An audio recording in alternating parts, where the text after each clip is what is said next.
Hi, JJ here from 22 Explosive Hits, giving you a contest entry right now by Redrum, who asking us to dig up some 80s stuff. I went through it. I'm trying to narrow it down to a bunch of films. I can't do it, but I'm going to try to make it through the video quickly to go through the movies that I picked as well as the albums that I picked, so this video is not too long. And I did come up with a trivia question as well. So, here's my entries first. For films, in no particular order, these are some of my favorite 80s films. First one I'm going to show is Xanadu. This one came out in 1980. It's kind of a cult classic now. Great soundtrack with ELO. I think it's one of my album picks as well. And fun movie. Actually, if you just watched it at face value, don't try to dig too deep into it. Great movie. Next one is Beverly Hills Cop. This is my set of all three movies, but the Beverly Hills Cop movie is one of my favorite. I quote it all the time. Eddie Murphy is amazing in this film, and he actually, I think, he just gave a great performance, and the whole film overall is just hilarious the way he relates with the other cops in Beverly Hills and everything being kind of a fish out of water. Next one would be Empire Strikes Back, my favorite of all the Star Wars films. Just it had that dark tone to it, but it just has a really good story. I like how it kind of ended with kind of leaving you hanging with, is Luke Darth Vader's father, Darth Vader Luke's father, that whole thing, and it was just an amazing movie overall. Next one's The Breakfast Club. I don't think this got a lot of play on cable, and a lot of people saw it that way. In the theater, it didn't do that great, I think, because it had the R rating. But I remember my mom told me when we got done watching this movie in the theater, she was like, every kid should see that with their parents. So, I mean, this film is just an amazing John Hughes picture and collaboration. Next one is Fletch. I love this film. I quote it all the time. It's probably Chevy Chase has some of his best delivery, best acting that he's ever done. And I really like all the different characters and everything that he portrays. I know the next one, I know everybody says Raiders of the Lost Ark, but I actually think Indiana Jones and the Last Crusade, this one is the new 4K that just came out a couple of days ago. Amazing script, amazing dialogue between him and Sean Connery, and adding that character and of Sean Connery being the dad really added a lot to, I thought, to the franchise. It added a lot to the film, and it really made for a very, very fun movie for everyone to enjoy, and a great comeback after Temple of Doom was kind of So this was a really good movie as well. Next one I'm going to show is Risky Business. Great script. This kind of gets lumped in with all those 80s teeny nudie movies, but it's not. It's actually a very deep, I thought a really well done, deep story. Very well shot. Great soundtrack by Tangerine Dream, and other additions to it as well, as like Phil Collins is in there, Muddy Waters. Just really great delivery of a lot of the part, grunt twice if you're going to lock the door on your way out. Lines like that, or, I'm being chased by Guido the Killer Pimp. Great lines. The next one with all the best one-liners is, let's see how this prehistoric bitch does things downtown. Ghostbusters will be the next one I'm going to pick for great 80s films. Quote it all the time, and even like my kids love it, and they were not part of that era. It's just an overall fun movie, and with great special effects, very creative and very innovative for the time. Next one is kind of a rare one, but I love this film and I quote it all the time, is Amazon Women on the Moon.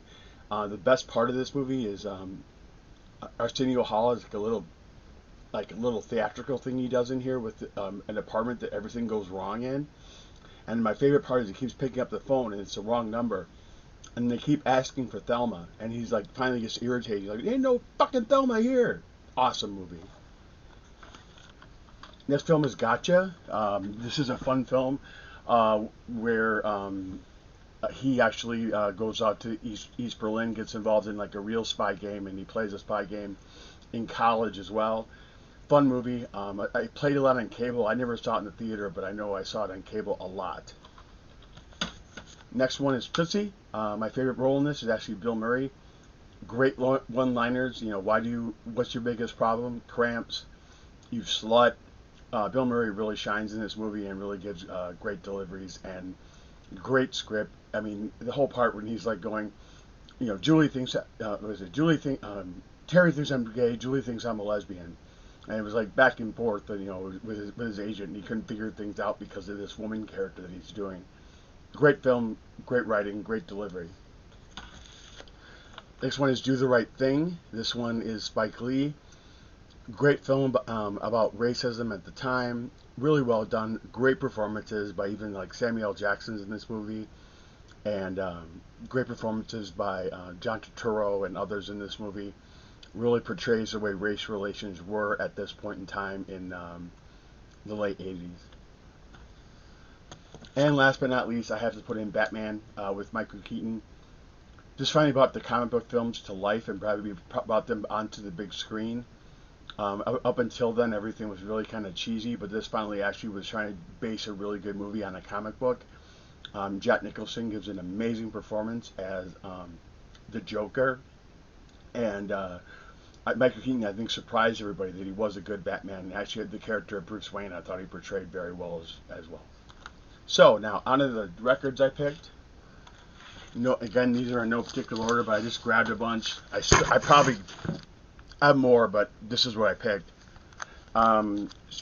Speaking in Tongues by Talking Heads. This has Burning Down the House on it. Very, very popular album. Probably one of their biggest sellers of the 80s. Great album, and I believe it's this pressing also was really good. This reissue of the movie of it by Rhino. Next one, I have to put this one in here, Bobby Brown, Don't Be Cruel, because this is what we danced to on the dance floor in the 80s with my high school friends. We would just jive and dance Don't Be Cruel and every little step, doing the rabbit and all that. I mean, in the 80s, that was the big thing, so I have to put this one in here. For Billy Joel, because he's one of my favorite artists, I picked The Bridge. He does a lot of great collaborations on this record. He does one with Ray Charles, Steve Winwood, and also even Cyndi Lauper. And Cyndi Lauper adds so much to that song with her voice. It's amazing. It's called Code of Silence if anybody wants to check it out, but it's a really good song, and she has a great backup on it. Next one that I could quote all the time in the 80s was Beastie Boys, License to Ill. I think I had this, me and my friends all had this record memorized from start to finish. It was really part of the 80s, part of my culture back in 86. I really enjoyed it. Eddie Murphy, Comedian, another one that I could quote everything from. Actually, to this day, my mom and I joke and call each other Gus because of the Gus routine when he's talking about the barbecue.